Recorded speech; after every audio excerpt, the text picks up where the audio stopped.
In front of me is VIVO Y17, and today I would like to show you how you can use one-handed mode.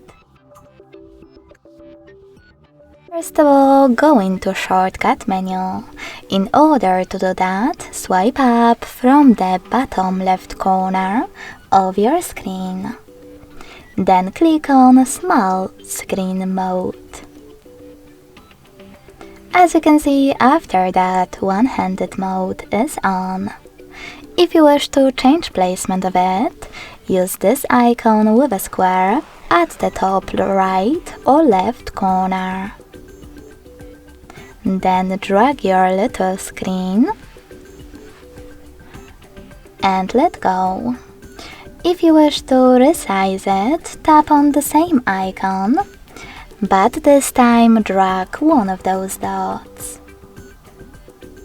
When you find the perfect size, let go again. Lastly, if you wish to go back from this mode completely, use this X at the top left or right corner. Thanks so much for watching. If you enjoyed this video, don't forget to leave a like, comment and subscribe. Bye!